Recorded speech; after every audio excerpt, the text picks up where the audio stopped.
उसके अलग अलग स्तर होते हैं खाने के। जैसे कि एक तो उसका मौलिक स्तर हुआ कि कार्बोहाइड्रेट्स हैं या प्रोटीन्स हैं या क्या है वगैरह वगैरह। अब ये जो एक उसका स्तर है, मटीरियल स्तर जिसे कहना चाहिए, उस स्तर को इस तरह से समझना चाहिए कि आपको जिस चीज की जरूरत है वो आपको खाना चाहिए। जैसे कि जिस आदमी में ज्यादा कफ है उसको ठंडी चीजें या ऐसी चीजें कि जिससे आप जानते हैं उसमें क्या क्या अवॉइड करना चाहिए, क्योंकि सहयोग में आयुर्वेद के दृष्टि से जो लेफ्ट साइड कफ की मानी जाती है, उसी तरह से वो हमारा लेफ्ट माने महाकाली की शक्ति है। महाकाली की शक्ति डिस्टर्ब हो जाती कफ से, इसलिए जिसको कफ हो रहा है उसको एक स्तर पे ये समझ लेना चाहिए कि जिससे कफ बढ़ेगा वो काम नहीं करना चाहिए। संतुलन सहयोग का नियम है, संतुलन रखना है। अब जिस आदमी में समझ लीजिए कि बड़ा कॉन्स्टिपेटेड रहता है, उसको रफेज बहुत लेना चाहिए, आप जानते हैं। पर कोई लोग, विशेषकर जो पैरासिम्पैथेटिक नर्वस सिस्टम का ये काम है, बहुत से लोगों को डायरिया की शिकायत हो जा सकती है। उस वक्त उनको घबराना नहीं चाहिए कि हमें डायरिया हो गया, क्योंकि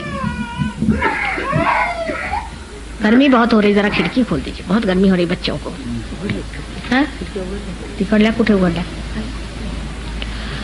और उस वक्त हम लोगों को ये सोचना चाहिए कि जिसको जरूरत है उसको ज्यादा सब्जी खानी चाहिए और जिसको जरूरत है वो ज्यादा प्रोटीन खाए। ये तो अपनी अपनी सूझबूझ और समझ से होना चाहिए। लेकिन कोई कहे कि सात्विक अन्न कोई होता है, उस मामले में मुझे कहना कि उसमें बड़ी गलतफहमी हमको, ये दूसरे स्तर की बात है कि हम लोग सोचते हैं कि अगर हम सब्जी और ये खाएं तो बड़े सात्विक हो जाएंगे, और अगर थोड़ा सा हमने गोश्त छू लिया तो हम असात्विक होंगे। ये बड़ी गलतफहमी है हम लोगों के अंदर। आप जानते हैं कि नानक साहब थे, शिरडी साईनाथ थे, ये सब लोग ये सब गोश्त खाते थे, रामचंद्र जी भी गोश्त खाते थे। तो इस तरह की आइडिया कर लेना कि इसे गोश्त कोई खा ले तो वो बिल्कुल अधर्मी हो गया, और आप अगर घास खाएं तो आप बड़े धार्मिक हो गए, ये गलत बात है। लेकिन इसका ये भी मतलब नहीं है कि आप गोश्त खाइए ही। अगर आप वेजिटेरियन है तो आप वेजिटेरियन रहिए, नॉन वेजिटेरियन रहिए। सिर्फ देखना चाहिए जरूरत किस चीज की। समझ लीजिए किसी आदमी में बहुत डायरिया होता है तो उसके लिए प्रोटीन फूड उसको मदद करेगा हमेशा, इसलिए अगर वो प्रोटीन फूड खाए तो कोई हर्ज नहीं। लेकिन हर समय खाने पे अगर मुझे पूछे कि मैंने दिन में क्या खाया तो मुझे नहीं पता, या शाम को क्या खाया मुझे पता है। लेकिन इसमें सबसे जो बड़ी बात देखने की होती है ये कि खाने के वाइब्रेशंस कैसे हैं। ये नहीं कि उसकी क्वालिटी क्या है, वाइब्रेशंस कैसे। वाइब्रेशन से आप फौरन जान जाइएगा ये खाना नहीं खाना चाहिए। उदाहरण के लिए बताएं, एक साहब के हम खाना खाने गए और उनका बड़े आलीशान मकान, बड़े बढ़िया तरीके से बातचीत करी, उनकी बीबी, 3 उनकी लड़कियां, सब कुछ। घर में गए तो मेरी तबीयत खराब। मैंने अपने पति से कहा भैया मुझे तो उल्टियां हो रही, चलो यहाँ से। कभी तुम्हारे समझ नहीं आता कि गंदी जगह में भी तुमको उल्टियां नहीं होती और इस जगह में तुमको उल्टियां हो रही। मैं कहा आप चल दीजिए, आप मैं रह नहीं सकती। बस वो माने नहीं, जा करके मैंने उल्टियां शुरू कर दी। पहले भाई चलो घर, अब इनका तो समझ में नहीं आता, उल्टियां खो रहे। घर गए तो उन्होंने पूछा क्या बात थी। मैंने कहा उस घर में कोई बहुत रोया हुआ है, बड़ा दुख है उस घर में। कहले कहाँ का दुख, इतना सुंदर घर तुम्हें कहाँ से क्या लो। मैंने कहा बिल्कुल सही बात है, वो बड़ा दुखी जी है घर, उस घर में बड़ा दुख फैला हुआ है। उसके बाद 8 दिन बाद हमारी लड़की के स्कूल की एक लड़की हमसे मिलने आई, बड़ी बेचारी गरीब सी, उसके कपड़े फटे हुए। मैंने कहा इतने अच्छे स्कूल में ऐसी लड़की कैसे ऐसी रह रही। कहले नहीं मेरी माँ यहाँ टीचर है इसलिए हमें फ्री एजुकेशन मिल रहा है, ऐसे तो हम बहुत गरीब हैं। उसका नाम जो मैंने सुना तो उसका सरनेम और इस आदमी का सरनेम एक था। मैंने कहा तुम उसको जानते हो। कहले हाँ वो तो मेरे पिता है। तुम्हारे पिता है? और क्या? कहले मेरे ग्रैंडफादर का तो घर है, ये बैरिस्टर होने विलायत गए, मेरे नाना से सारा पैसा लिया, सब कुछ लिया और वहां से आए और सब हथिया लिया। मेरे नाना मर गए और इन्होंने हमको सबको घर से निकाल के इस औरत से शादी कर दी। और कहने मेरी माँ रोती ही रही, महीनों रोती रही, इसने सुना नहीं। वो अगर वेजिटेरियन खाना भी होता तो भी बेकार।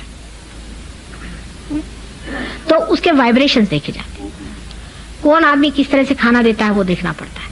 और अगर गलत खाना आपके पेट में चला जाए तो फौरन आपको उल्टी हो जाएगी सहयोग के बाद में, या डायरिया हो जाएगा। अभी एक रिश्तेदारी में ही किसी की शादी तय हुई है, सहयोगी मतलब रिश्तेदार मेरे तो सहयोगी है ना, तो वो गए किसी, उन्होंने कहा चलिए हमारे रिश्तेदारों से मिलने के लिए। तो दामादों को ले गए।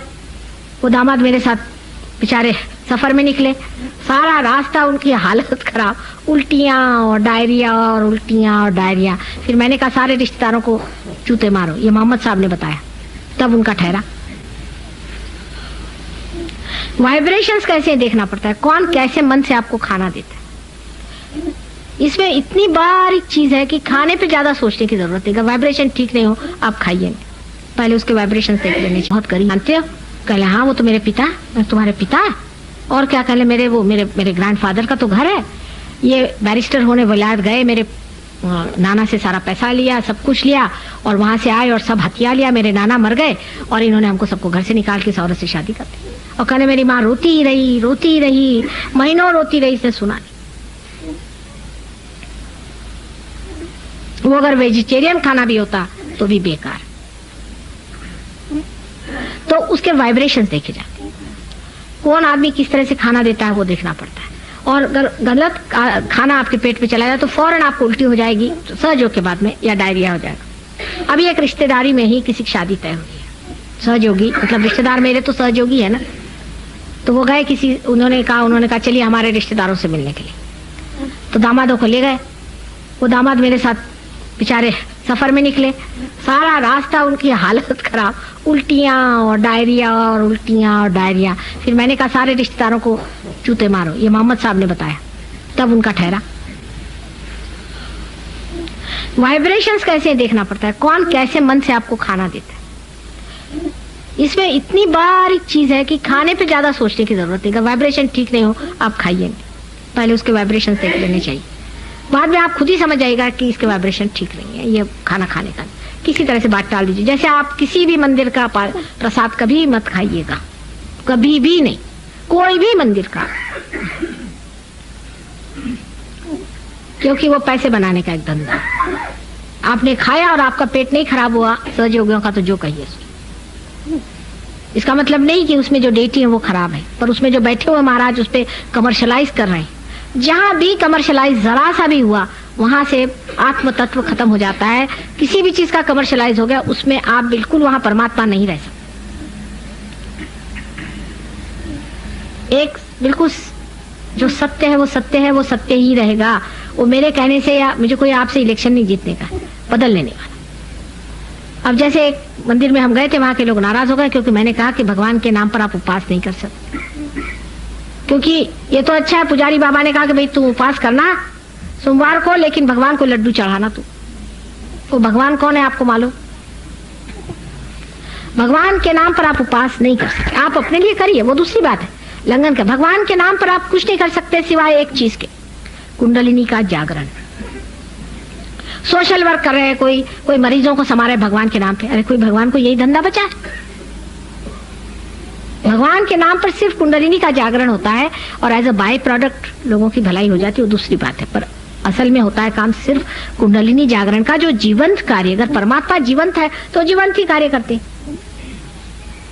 वो थोड़ी ना कि हॉस्पिटल के खटिया बना रहे हैं, वहां मरीजों को लाकर लिटा रहे हैं भगवान के नाम पर, और भगवान के नाम पर पैसा इकट्ठा कर रहे हैं, भगवान के नाम पर ये कर रहे हैं। उनका तकिया कलाम हो जाता भगवान के नाम पर। इसलिए खाना भी जो खाइए वो ऐसा खाएं कि जिधर ज्यादा चित्त न जाए। ज्यादा खाने पर हम लोग बहुत विचार करते हैं, तो हिंदुस्तानियों की खास चीज है। किसी से बात करने मेरा तो जी उब जाता है। आज सवेरे मेरा एक लेक्चर मिला मुझे कि मेरा तो यह है कि मैं शहद और ये खाती हूँ। भाई खाते हो तो कौन आपने बड़ा भारी कमाल कर दिया। मैं तो छाली खाई नहीं सकती, घर जरा से मैंने मलाई देख ली दूध में तो हो गया मेरे उल्टी हो गई। तो होंगे आप कौन, आप अफलातून। वो तो लोग अपने खाने का वर्णन ऐसा बताते हैं कि जैसे इसी से उनके चार तरफ में आप प्रकाश उसी वजह से फैल रहा है। अरे आप कुछ खाते हो, खाए, क्या उससे मतलब होता है? और जोर जोर से आपस में पूछे भाई क्या खाया आज, सिवाय खाने पीने के और हम कुछ बात नहीं। जैसे यूपी के आदमी होंगे तो उनको जो खाना पसंद होगा वही उनको चाहिए, जो उनके माँ ने बचपन में खिलाया वही जिंदगी भर चाहिए, वो कोई और चीज पसंद नहीं करेंगे। अगर पंजाबी होंगे तो उनको पंजाबी ही खाना चाहिए। उनके ख्याल से पंजाबियों जैसा कोई खाना ही नहीं बनाता। मद्रासी होंगे तो पंजाबी क्या खाना बनाते हैं, हम ही खाना बनाते। और उस पर इतना झगड़ा करते हैं हम लोग। एक बार आपको मालूम होगा बंगाल में अकाल पड़ गया था मछलियों का। बंगाली जो है कहते हैं लोग भूखे हैं। कौन कहेगा भूखे हैं? ये सिवाय रोहू मछली के और कोई मछली नहीं खाते, जबकि रोहू उनके यहाँ होती नहीं, सब बाहर से जाती। और जब मछली नहीं मिली तो बेचारे बंबई वालों ने उनके लिए भर करके एक पूरा शिप भेजा, पॉम्फलेट्स वगैरह। तो उन्होंने सब सड़ गया। बंगालियों ने कहा ये हम नहीं खा सकते,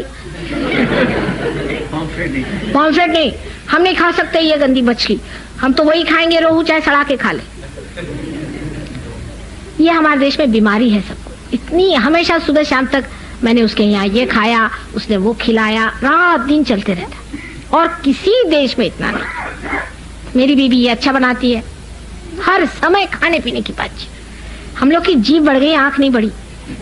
जीभ ही है, जीभ ही है हम लोग, और कुछ नहीं रह गए। तो बोलते ज्यादा है और एक खाते ज्यादा है। इतना हम लोग को खाने की बीमारी, खाएंगे कुछ नहीं, ये अच्छा नहीं बना, इसमें प्याज ज्यादा पड़ गया, उसमें उन्हें बीबी बेचारी परेशान।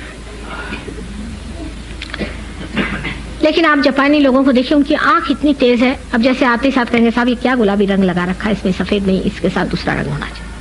इतना सेंस उनको कलर का होता है, इतना सेंस होता है, इमीडिएटली कह देंगे इसके एस्थेटिक्स ठीक नहीं, मतलब उसके पूरे वाइब्रेशंस पकड़ लेंगे। संगीत का लोगों को इतना ज्ञान होता है, जरा सा स्वर इधर से उधर हो जाता है। हम लोग के तो कान भी नहीं है, सारे तरह के बेसुरे गाने हम लोग सुनते रहते सुबह शाम तक। उसका बेसुरापन नहीं समझ में आता कि ये बेसुरी चीज है।